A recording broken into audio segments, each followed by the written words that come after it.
Welcome to the Truth and Liberty Show, where trusted leaders bring biblical insights to important issues to help you stand for truth and effect godly change in our nation and in our world.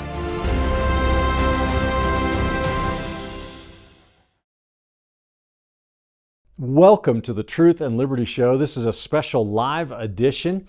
We're calling this edition America's Jubilee. And I am just over the moon today about what is going on in our country. 2 days ago, Donald Trump was officially inaugurated as the President of the United States for his second term after being out of office for 4 years, as you know. And it was just such an incredible day as he was sworn into office. It wasn't just, the pomp and the pageantry of it. But the substance of what Donald Trump said in his inaugural address, and then what he did in his first day and 2 days in office with really a slew of executive orders and announcements, policy statements, and other things that have happened. It just is like the veil is being lifted, a veil of darkness off of our country, and I am so excited about it. I want to talk about that more here in just a minute, but before I go on, let me share with you that our free product that we have for you right now is called How to Stay Positive in a Negative World. And how many of you know that as followers of Jesus Christ, we are living in a world that is still not fully redeemed? It is a negative world. The prince of the power of the air makes sure of that. But God calls us to live by faith and not by sight. Every one of us is called to be positive in this negative world, and that's not an easy job to do. This little booklet by Andrew Womack is yours for free. All you have to do is go to our website at truthandlibertygtn.com, and you can pick up your copy today. Folks, I'm really excited about our show today because I've got two special guests that are joining us. The first one is going to be Luke Ball, the president and CEO of Mason Borough Strategies. He's become a good friend of ours and of the ministry here. And then Janet Porter, the founder of Faith to Action, the author of the First Heartbeat Bill. And we're going to be talking about what's happening here in America. But before we introduce those guests, let me just say in Leviticus chapter 25, verse 10, the Bible says, you shall hallow the 50th year and proclaim liberty throughout all the land, unto all the inhabitants thereof. It shall be a jubilee unto you, and you shall return every man unto his possession, and you shall return every man unto his family. And the words there, the scripture there where it says proclaim liberty throughout the land. Did you know that Bible verse is inscribed on the Liberty Bell in Philadelphia, Pennsylvania? It's been a part of what America is all about, is proclaiming liberty. And I believe that right now, I don't want to overstate. It's not Donald Trump, the man, so much as it is what God is doing in our country.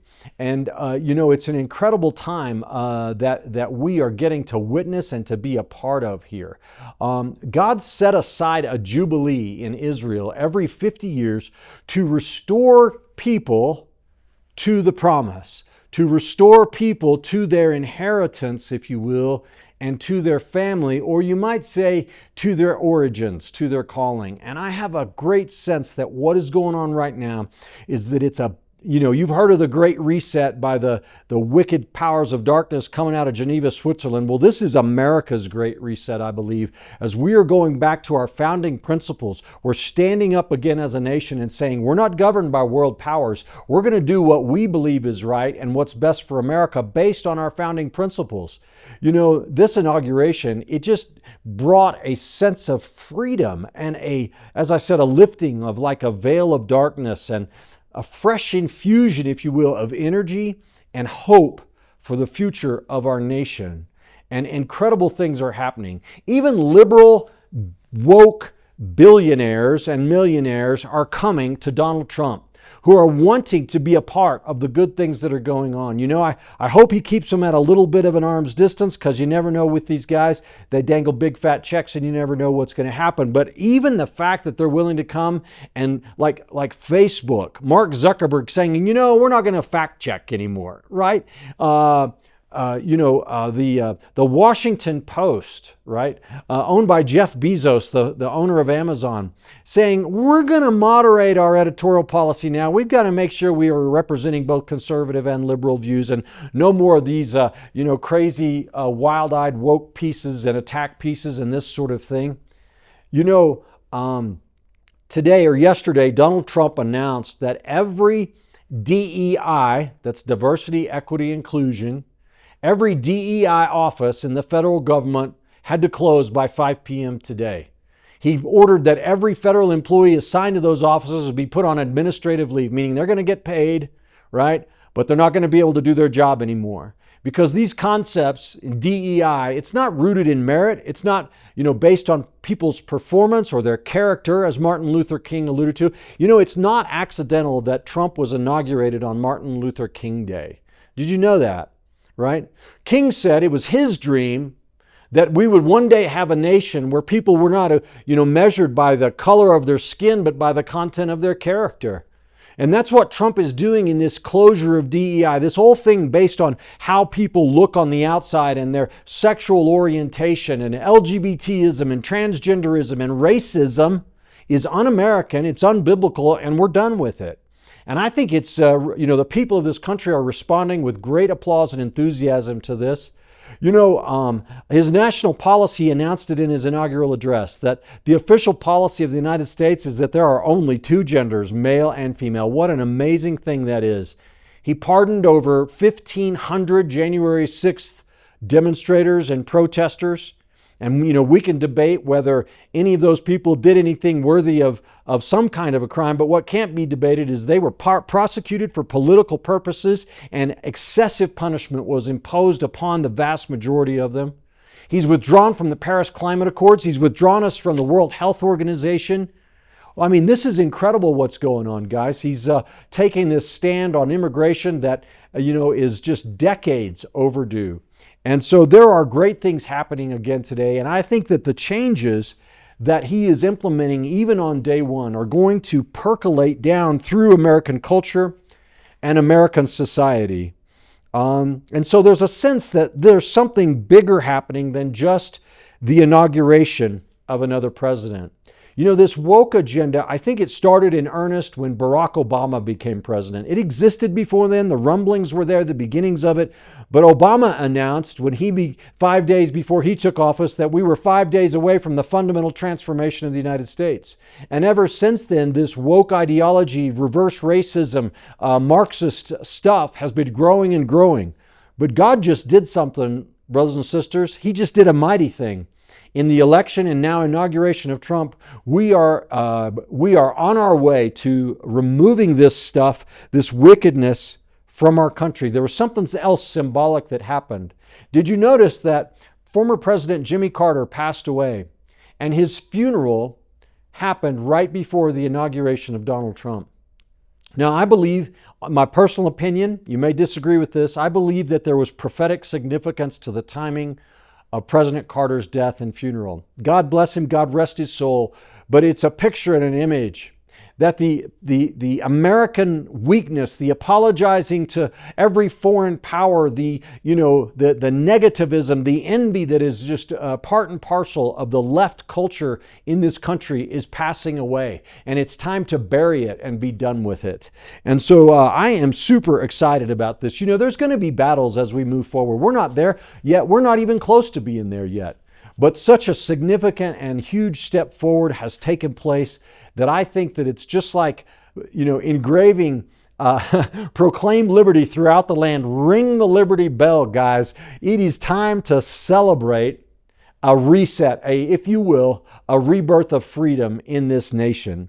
And I'm so excited today because it's an opportunity. It's an open window for us as Christians and as believers to hold up the standard of God's word to this nation once again, and again to proclaim liberty. Jesus himself said that my disciples will abide in my word, and he said if they do, that they will know the truth, and the truth will make you free. John 8:31 and 32. And the same thing is true on a national level as we seek to make disciples of this nation again. America needs to dwell in the Word of God. And how's that going to happen without you and me teaching and proclaiming it, not just inside our churches or inside our homes, although that's critical, but also in the halls of power, in the halls of Congress, in the schools, and in everywhere else in our culture today. And so, folks, I'm really excited about today's show. We are going to have a great time as we sit down to talk with Luke Ball and Janet Porter. So don't go away. We'll be right back.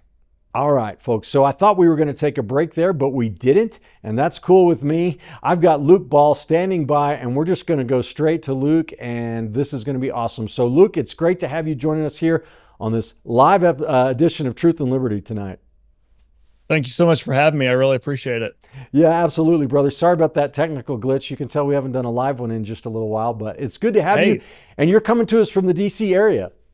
I am. That means it's all real and live and we're all rolling with the punches. And you're exactly right. I'm coming from the DC area where people don't roll with the punches very well up here. And unfortunately, there are still some swamp rats that need to be rooted out. But there's a change in the air up here. There's a sense that things are moving in a better direction, that things that have been laid in secret for a very long period of time are being uncovered. They're being uprooted. And I think that Christians are particularly emboldened. You know, Richard, this past Sunday in church, we had people who were showing up to Sunday school, and we were asking, are you showing up for the inauguration? They said, well, yeah, we know it's going to be inside, but we're coming to DC to witness to folks, to minister to people. Wow. They are missionaries to the swamp of Washington, DC. How encouraging was that to see so many Christian men and women of faith say, I'm going to go up to Washington. Maybe I don't get to witness it, but I get to be present in that city at a time such as this and be able to reach out to individuals on the street and witness to them. That was just very heartening to me. Yeah, that's amazing. Well,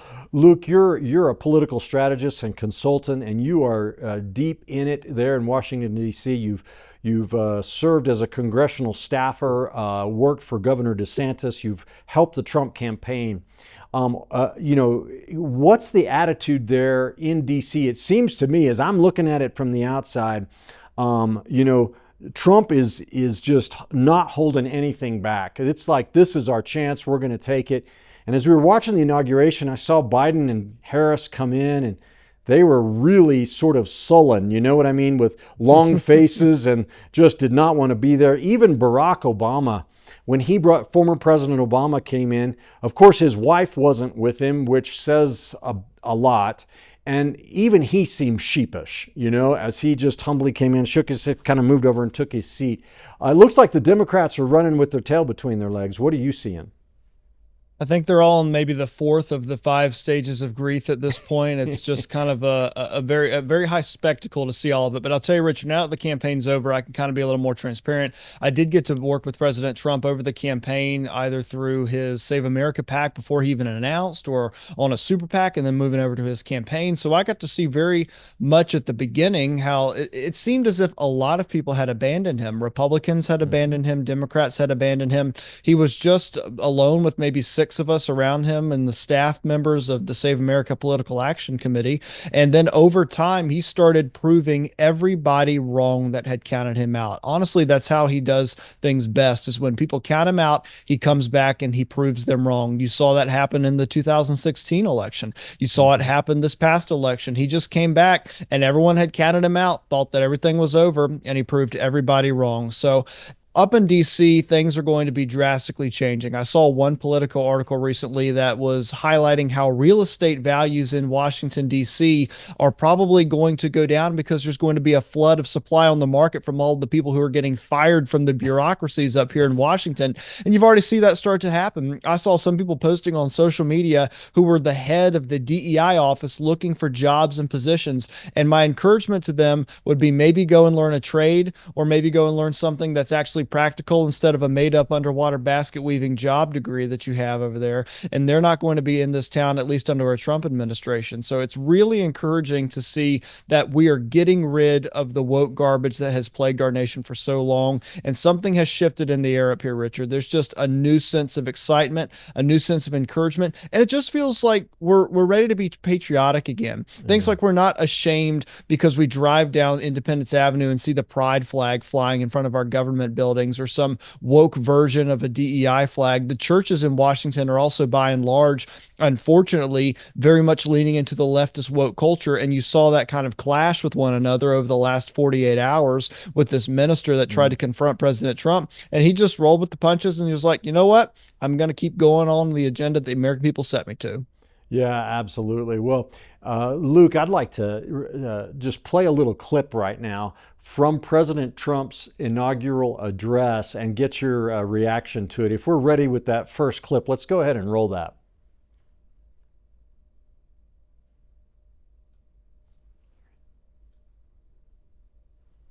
Indeed, to take my life. Just a few months ago in a beautiful Pennsylvania field, an assassin's bullet ripped through my ear. But I felt then, and believe even more so now, that my life was saved for a reason. I was saved by God to make America great again.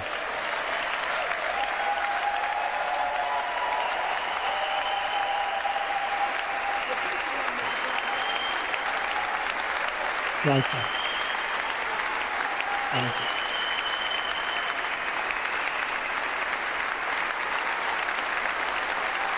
Thank you very much.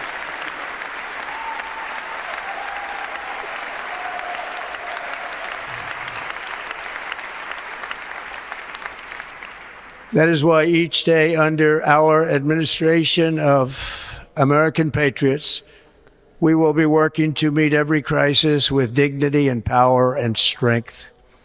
We will move with purpose and speed to bring back hope, prosperity, safety, and peace for citizens of every race, religion, color, and creed.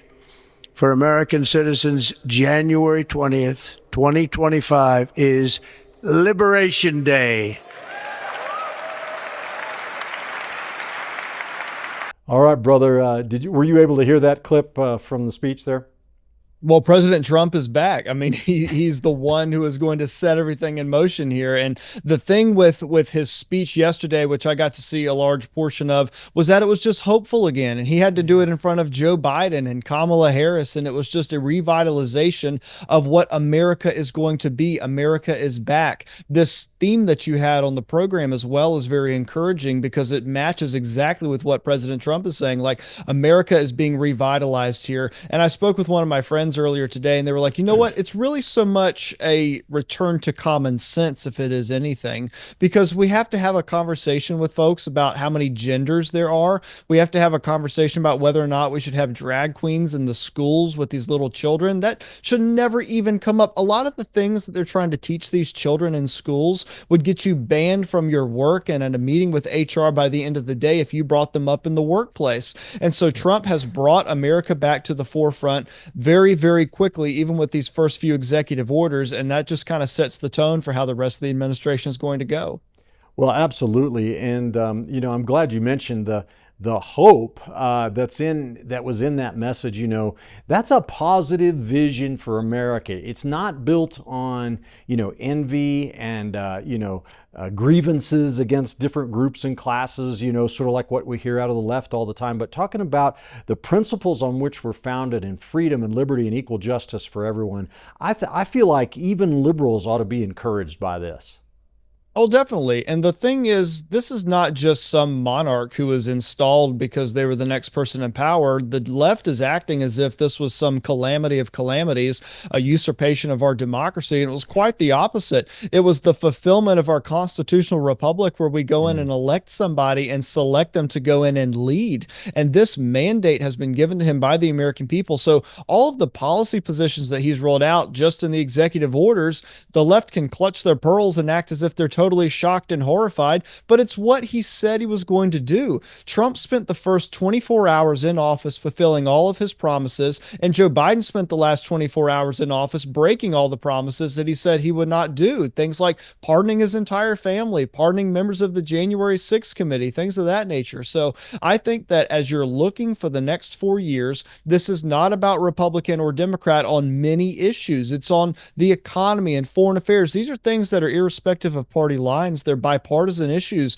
making sure that we have a safe and secure southern border, making sure that we have a foreign affairs intervention where we don't have a withdrawal from Afghanistan where a dozen or 13 service members die, and then the rest of the world sees that and acts accordingly, like Russia pouring over into Ukraine or Hamas pouring over into Israel. We're going to have a strong foreign affairs correspondence from here on out. So all of these things that Trump is going to be working on is because he got Democrats, independents, Republicans, all across the ideological spectrum to come in and vote for him and put him in this position of power. And you can see that based off the evidence of not just the Electoral College vote, but the popular vote. Right. Well, Luke, you mentioned too that common sense. I was thinking that myself, and after listening to and watching him sign all these executive orders, I mean, of course, I knew a lot of this stuff was coming, but just after watching it, I came away with a sense of, my goodness, what took so long? This is basic stuff, right? I mean, especially when we're talking about the border and government efficiency and these kinds of things. It really does strike us as that. Is it a testament to the deep state and kind of the perverse incentives that operate inside of Washington, D.C., that it's taken so long to get these reforms made? Well, definitely, because coming in the second time means that Donald Trump knows who the enemies of the Republic are. And a lot of it, these enemies are policies. They are these policies that allow bureaucrats to essentially operate from a political perch while being entrenched in these tenures and these lifetime positions up in the swamp. Things like that have to change. And the nature of that town is structured so that it would essentially allow for any sort of corruption to go on that would be considered white collar crime in corporate America. So, for example, if a lobbyist comes and meets with a member of Congress, they can interact with them. And actually, now that I think about it, Richard, you and I were on the stage just a few months ago where I explained all of this, and I think I was throwing snowballs at you or something like that. Yeah, anyway, right. the picture is that a lobbyist can come and meet with a member of Congress and say, we want you to vote this way on a piece of legislation. If that member of Congress does it, then you could probably expect that lobbyists to, through their political action committee, fund that member of Congress's reelection campaign. And so that's how that works. It's kind of this unspoken pay-to-play scheme in the town of Washington. If it happened in corporate America, FBI agents would be kicking down doors. But that whole system just leans into that culture of the town where there is a pay-to-play operation where influence is wielded by power and blackmail and money. And that just sort of corruption needs to stop, because when you have all of that operating like that, it means that the people cannot be served. Yeah, absolutely. Well, Luke, let's watch another clip from the president's inaugural address, and let me get your reaction to that. So if we're ready, guys, let's play the second clip now. Every single challenge that they faced. After all we have been through together, we stand on the verge of the 4 greatest years in American history. With your help, we will restore America's promise, and we will rebuild the nation that we love, and we love it so much. We are one people, one family, and one glorious nation under God. So to every parent who dreams for their child, and every child who dreams for their future, I am with you, I will fight for you, and I will win for you. We are going to win like never before. Well, look here, as vintage Donald Trump right there, where he says we're going to win, and we're going to win like never before. Everybody remembers when he says we're going to win so much you're going to get tired of winning. What are you looking forward to over the next 4 years of the Trump administration? What do you think he's going to be able to get accomplished in terms of long-term change?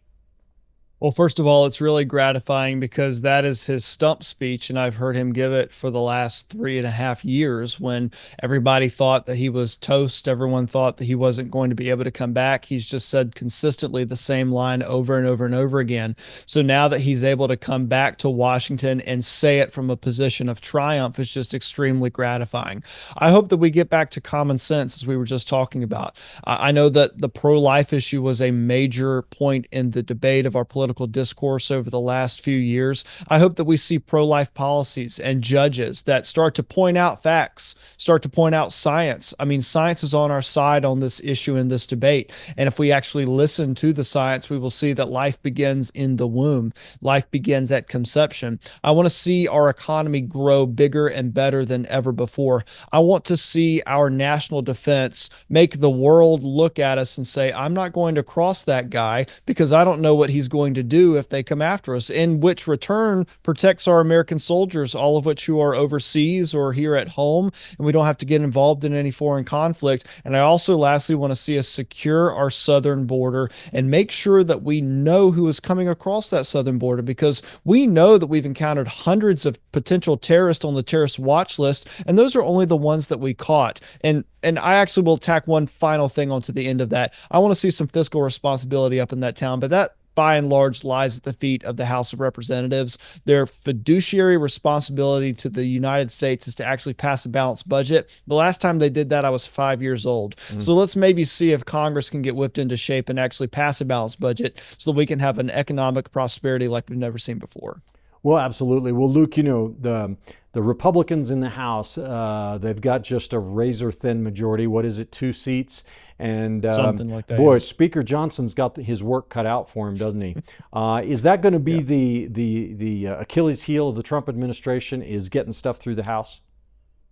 I think it might be. The thing with a slim Republican majority is that it generally allows for the members to hash out their differences and also for constituencies that are more conservative than others to be heard. So I don't think it's necessarily bad when we have a thin margin. But what happens right now is that we have a golden opportunity where we have a Republican White House, a Republican Congress, and a Republican Senate.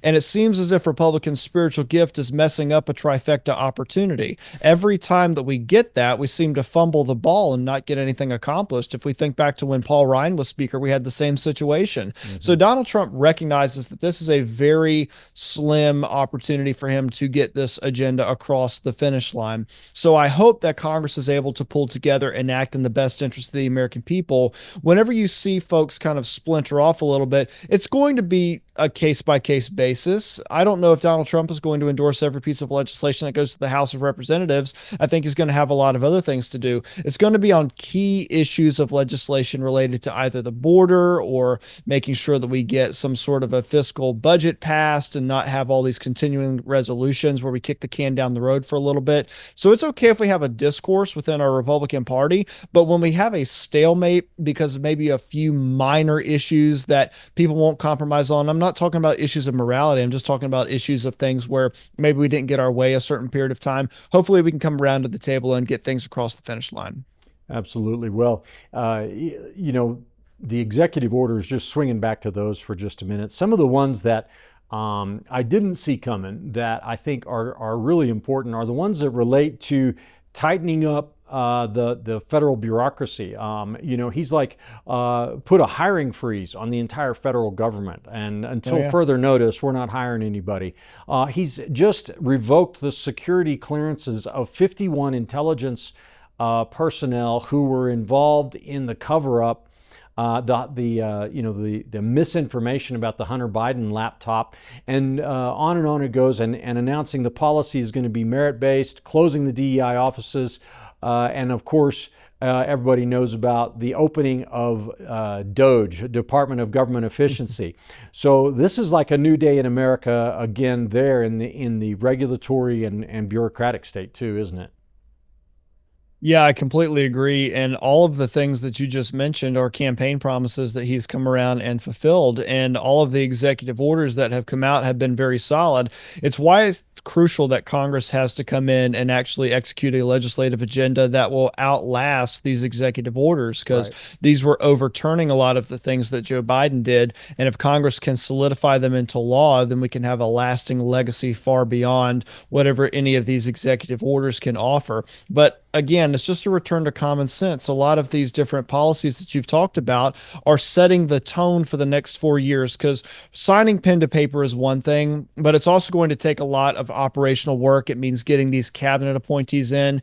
For example, We got to get Kash Patel into the FBI. We have to get the Attorney General Pam Bondi confirmed. We have to get these people into the purchase of the Department of Justice to start ending the lawfare against conservatives and the American people. You know, Richard, I said that Joe Biden probably trotted out there and said he'd never pardon his son Hunter because he didn't think he'd ever have to do it. He thought that the Department of Justice was so stacked in his favor and that he had a clutch on all of the people who would prosecute his son that he never thought he'd have to get to that point. And then when it became apparent that all of that was slipping away, he had to come out and do it. And that has to stop. We have to stop having three major political parties in America, the RNC, the DNC, and the FBI. The FBI must get back to its fact-finding and given mission of going after the criminals. The criminals are not whoever your political enemy is. The criminals are those who are breaking the law in the United States. And this has gone on for so long. You just mentioned that hiring freeze back when, or just now, but Trump also did that back in 2017.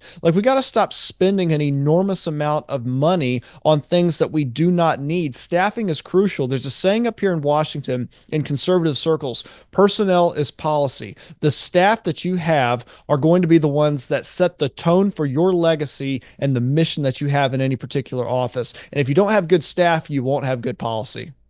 Absolutely.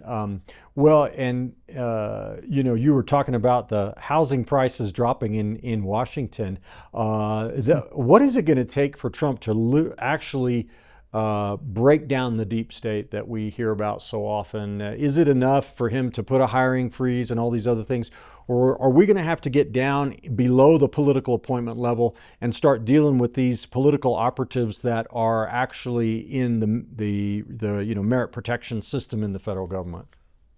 I think it's both. You've already seen Trump start to execute on that by putting the hiring freeze in place, by telling all of the DEI offices that they have to be closed by a certain period of time, by putting these people in positions of power to go in and audit the federal government. So there's already things that are in place. I mean, also ending telework for federal government employees that have been working from the beaches down in Florida while criticizing Florida's policies for the last 5 years. That stopped. I mean, there's going to be a lot. Let me tell you, Richard, it's really hard to get back into the office once you started teleworking. When I did it for a little bit, I was like, I'm not going back in. I'm going to start my own company and do my own thing. But it's just really difficult to do that. And a lot of them have gotten used to this complacency. You know what? Teleworking might be fine for some people, but not in the federal government, because you cannot actually have productivity. You must be in Washington, D.C. for that. It's why I'm up here. If I could do my job from down in North Carolina, where I was born and raised, I'd probably be down there. But I'm up here in Washington because it's God's mission field that he has called me to. And I know that I'm not going to have an impact in that mission field unless I'm physically present. It's the same thing with federal government workers. If you're not physically present, you're not serving the American people. You're just sitting on Zoom calls and pretending like you're working all day. So I think we've already taken some drastic steps to make sure that there's tangible results from Trump's promises, and he's already done that in the last 72 or so hours. Absolutely. Well, Luke, we're down to our last minute in this segment. I want to thank you for coming on the show again. And in just 30 seconds, can you talk to our viewers about the importance of staying engaged, even though Trump has taken office? This is no time to fall asleep at the wheel.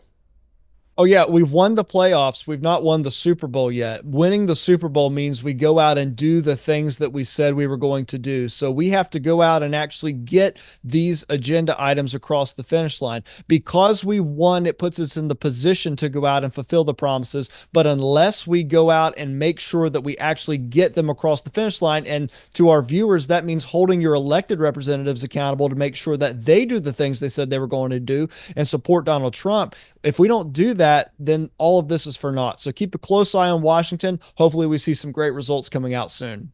Excellent, brother. Thank you for joining us. God bless you, and we're going to see you again soon. All right, guys, our next guest up here on Truth and Liberty is Janet Porter. Janet is, she's a co-host of the Truth and Liberty show, takes over from time to time, and she is an incredible woman of God, a force of nature, really, when it comes to conservative agenda and politics and the woke culture.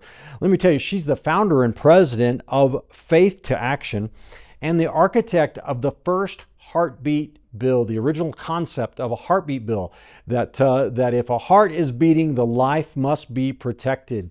And there now are, I think, the bill has been introduced in 30 states and passed in at least 15 states across America. And, Janet, though it's not her first time, she's been involved in the pro-life movement for decades and was the sponsor of many different pieces of legislation in her home state of Ohio.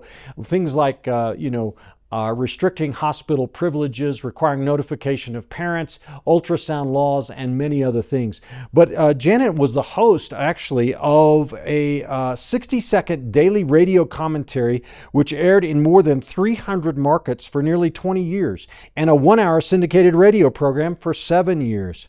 She formerly was the national director of the Center for Reclaiming America, founded by Dr. D. James Kennedy. She's just an incredible, she's been at it so long, her list of accomplishments here is more than I can read. Listen to this about Janet Porter. She's debated Jack Kevorkian, Planned Parenthood President Gloria Felt, National Organization of Women President Kim Gandy, former NOW President Patricia Ireland, and the list goes on and on. And I just know from firsthand experience that she is not someone that you want to tangle with, because chances are really good that she's going to come out on top. And she's a real champion of the culture war, and I'm really honored to have her join me on as a guest on the other side of the camera here on the Truth and Liberty Show. So if we're able to, why don't we go ahead and transition to Janet now, and we'll just take up. There she is. Hey, Janet, great to have you on the program today. All right, not hearing her in my ear here, so if we can fix that, that would be awesome. Well, Janet, we started off tonight's live broadcast with the idea that Donald Trump's election and inauguration, it's like America's Jubilee. In the Old Testament, it talks about every 50 years the people are to proclaim liberty throughout the land and return to their inheritance and claim their inheritance, return to their families and reclaim their origins. Do you see a parallel between that and what's happening in America today? 100%, Richard. It's ring the Liberty Bell. Yeah. Run like somebody left the gate open. God has given America another chance. They saved us from the precipice of destruction, and we didn't deserve it. I'll just tell you, I do not believe that we had the systems in place even to guard against the voter fraud, the election fraud. But yet God spared America, and I couldn't be more hopeful, and I couldn't be more excited for what's ahead. Yeah, you mentioned election fraud. For years, people have been saying, geez, I don't even know if we'll ever win another election. They've got it locked up so tight with the fraud and everything like that. But I just want to say, look what the Lord has done, right? It's incredible. Praise the Lord. Praise the Lord. My heart just leaps when I watch the news to see the executive orders being signed, to see the policies being implemented, to see America really in the rebirth of this golden age, this chance that God has given us. And I'll tell you what, we had better take this chance God's given us, because I don't know if we'll get another if we don't. That's right, exactly. And this chance that we have, we're talking about Trump's going to be in office for 4 years, and that is true. But the next election is less than 2 years away. We're going to have the entire House up and a third of the Senate again this midterm. And typically the president, his party loses seats in the midterm. And in Jesus' name, I don't think that's going to happen. But what do we need to do as the church to make sure that we gain seats, not lose seats? Well, we need to continue to be engaged. We need to continue to pray. And that just means not just for the next election, but to pray for the president, to pray for his protection, for his family, because there are a lot of people who don't want him around, as we saw even during the election, as he nearly missed a bullet by a millimeter.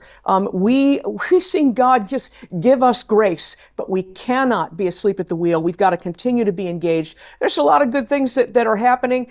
We see that Bible sales are up 22%. We saw that on every front we're gaining ground. But I do say this. We've got some ground to gain on the issue of life. Yes, we saw it viewed as a liability in this election. We saw Kamala Harris run on the issue of abortion. She spent $1.5 billion to run on the issue of abortion. And we need to remember she lost on the issue of abortion. And so it's up to us now to reignite the life issue, to engage people, to say, no, this matters, and you don't need to cower in a corner. We need to be shouting from the rooftops that these children need protection as we approach now the 52nd anniversary of the passage of Roe versus Wade, is now in the ash heap of history.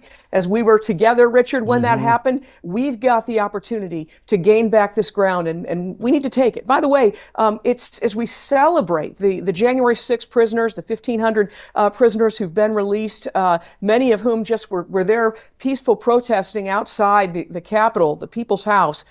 We also now look at maybe 21 prisoners, one including a 75-year-old grandmother. One is Lauren Handy, who did my graphic design work at Faith to Action. They're still in jail. And I want to commend Senator Hawley, who's calling for them to be pardoned as well. We've got to be vigilant to make sure that we bring justice. By the way, Chip Roy in the House, the representative from Texas, has said, hey, you know what? We're gonna try and repeal the so-called freedom of access of clinic entrances, the FACE Act, which has been used disproportionately to go after pro-life protesters who've merely prayed outside an abortion clinic. We need to understand, if you look at the numbers, we've seen unequal justice in this front, where there have been 436 churches that have been attacked, and a pro-life pregnancy center at this point in time are 22 times more likely to be attacked than abortion mills. We need equal justice. We need to repeal the FACE Act. We need to release these prisoners, and we need to advance the cause of life, including defunding Planned Parenthood, as Senators Rand Paul and Joni Ernst are looking to do. And it's interesting, you mentioned the passing of President Carter, and that there's a shift that's taking place. On the day on Monday, when President Trump was sworn into office, the former president of Planned Parenthood, Cecile Richards, also passed away. We don't celebrate the death of anyone, but I do see that as a shift that's taking place, that we are turning from death to life, and we need to embrace it. And a lot of that is going to fall on us, the pro-lifers, who need to stand, who make the case. And one of the things we're going to be doing at Faith to Action is we're going to be soon launching a national campaign to win the hearts of America back to life and fuel the effort to stop the killing. Well, that's amazing, Janet. I had it in my notes to talk to you about, all of these amazing executive orders and stuff that's going on, but the one issue that we're not hearing Trump talk about is the issue of life and protecting the unborn. But I love what you're saying. Hopefully we will see a pardon of those 21 folks who are in jail, some of them sentenced to 10, 11 years in jail for doing nothing more than praying outside of an abortion clinic.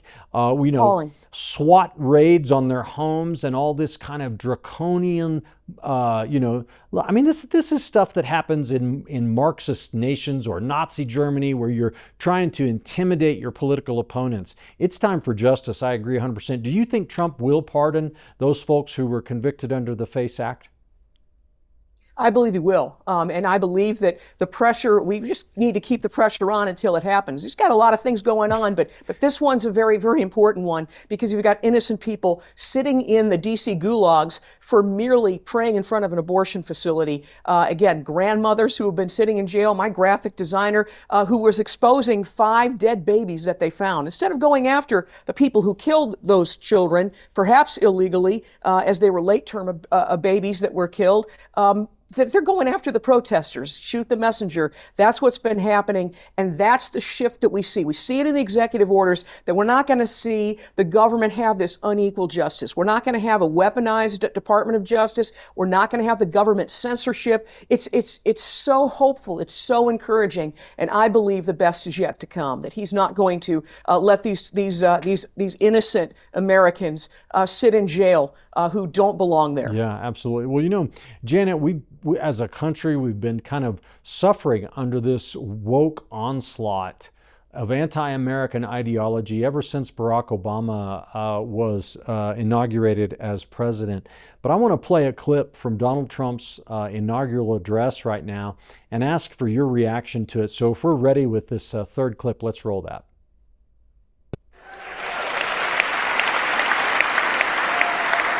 This week, I will also end the government policy of trying to socially engineer race and gender into every aspect of public and private life.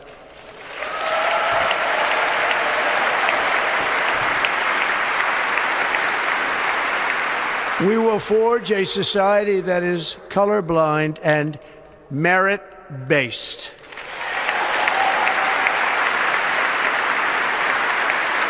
As of today, it will henceforth be the official policy of the United States government that there are only two genders, male and female.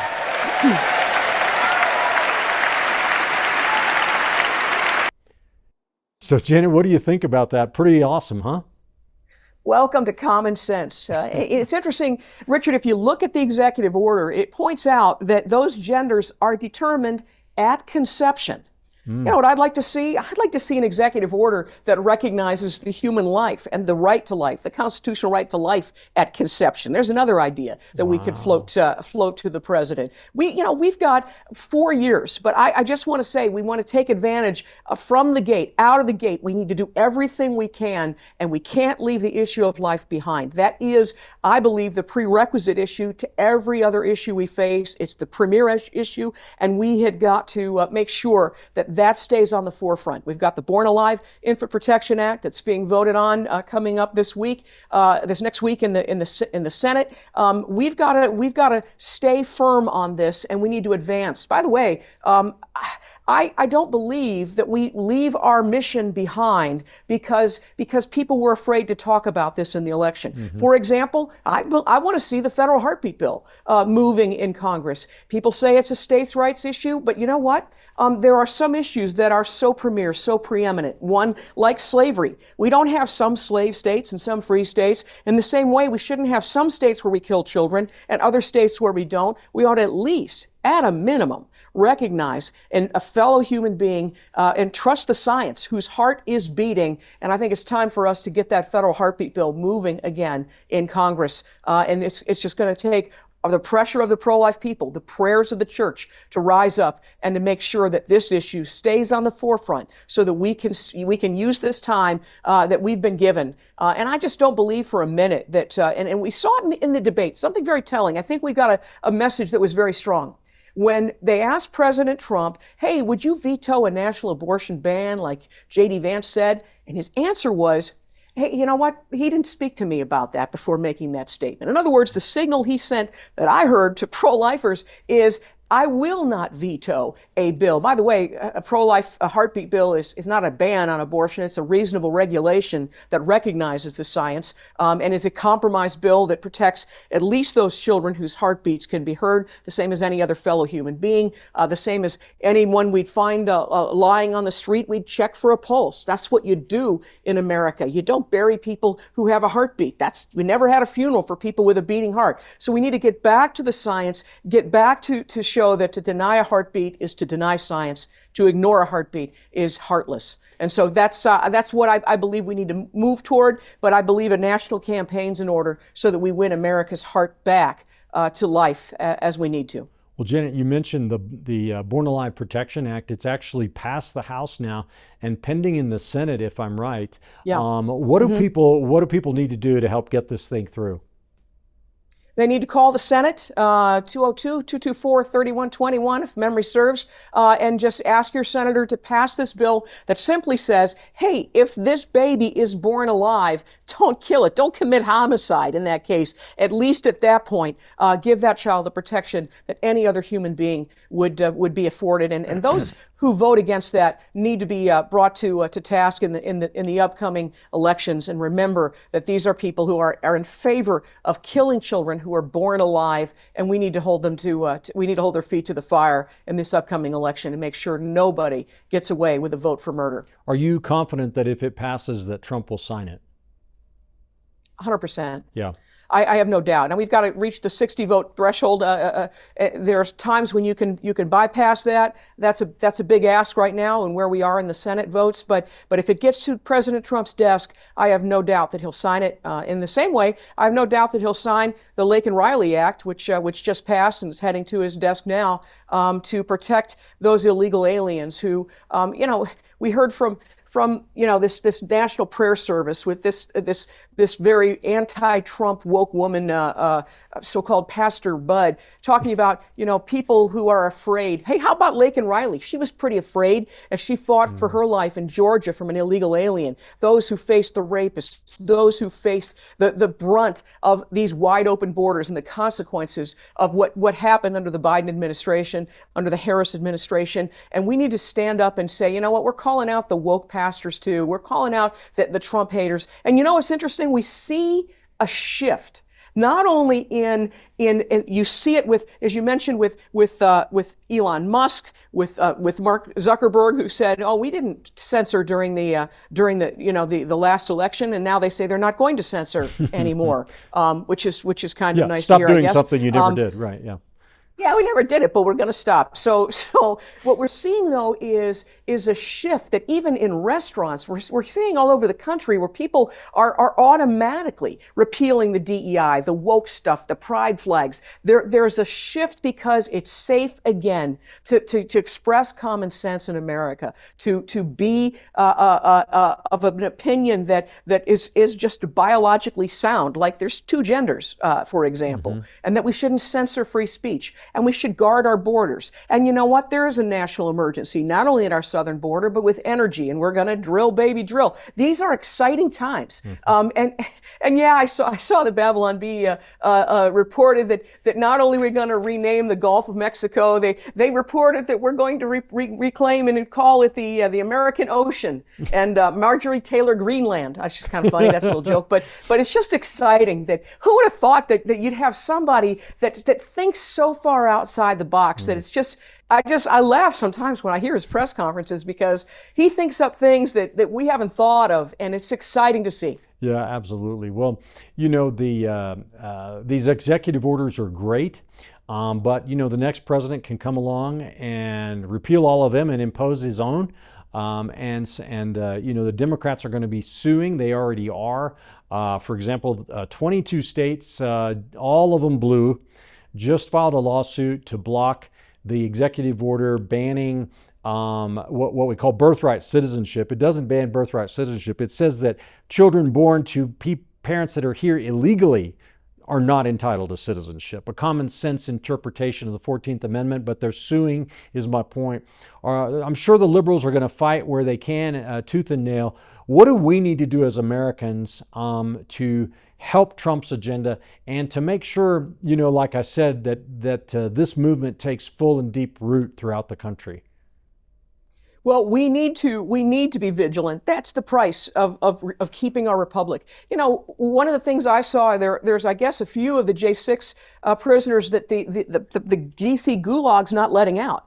They say that George Soros funded DAs are trying to slap new charges. I mean, what kind of a third world country do we live in that we've got people who are being held for years without a trial, and then they come up with new charges when those are pardoned? It's just absolutely absurd. But what it's going to take vigilance. It's going to take prayer. It's going to take action. People of faith need to put their faith to action, so to speak. And that's, I think, what it's going to take. But God's given us this chance, and I'm telling you what, I can't wait to see what God's going to do with His people when they are engaged, when they stand, when they are a voice, when they act. And that's what we need to do right now. And it's exciting to see, but it's going to take, I think, a lot more prayer coverage. Keep in mind, there are people who took a bullet to President Trump just before the election. We need to maintain that protection, to pray that bubble, to pray that hedge around him, around his cabinet, his family members, and around all of us, because we're looking at people who aren't very happy right now. They lost the election, and they're not giving it up easily. Don't for a minute think that they've quit and gone home. They're going to continue to fight, and we need to fight even more vigilantly so that we can take the ground God has given us. Well, Jenna, we know as believers that if God is not at the center of this, then none of it really matters and none of it's going to last. I want to play another clip from President Trump's inaugural address and ask you a question about it here in just a second. So if we're ready with clip number 4, let's roll that, please. We will not forget our country.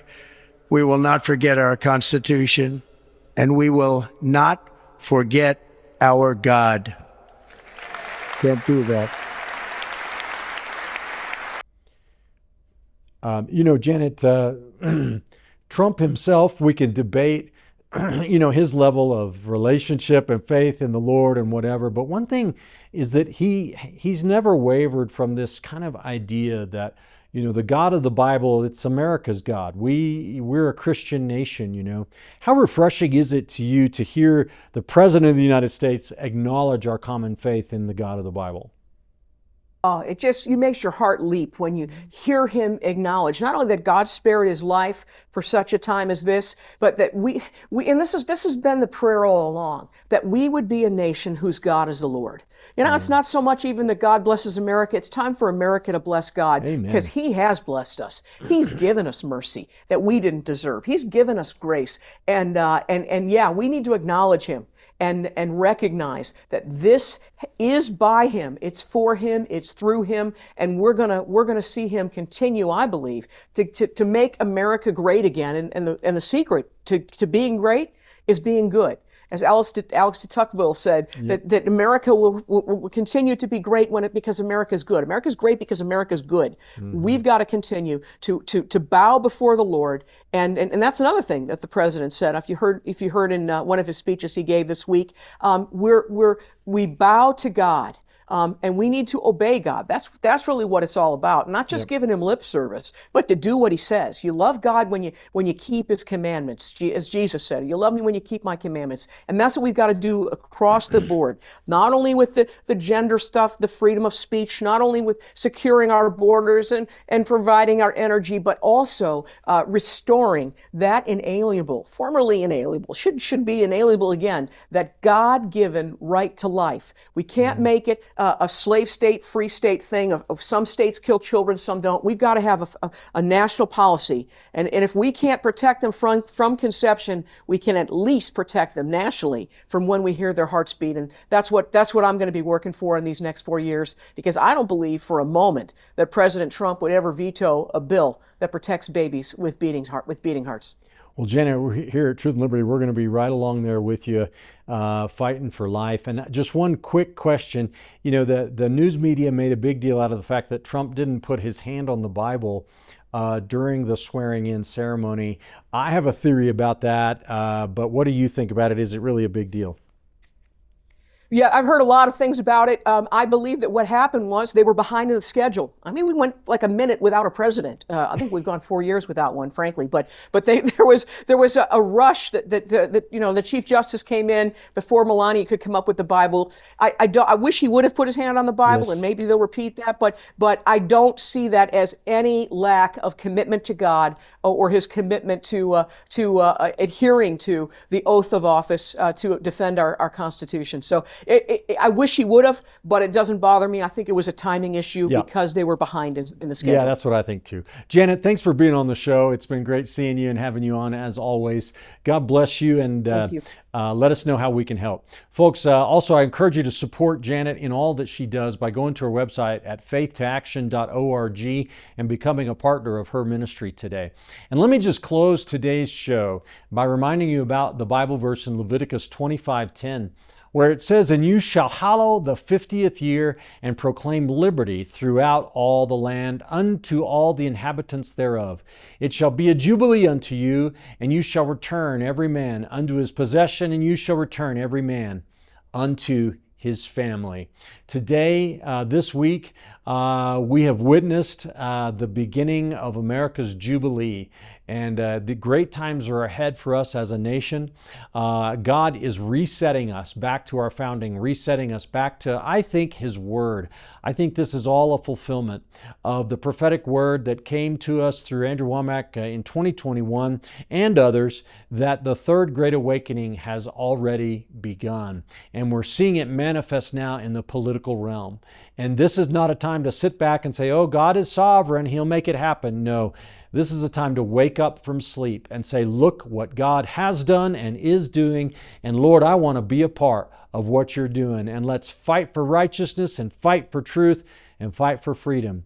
God bless you all. Thanks for watching Truth and Liberty. We'll see you again next time.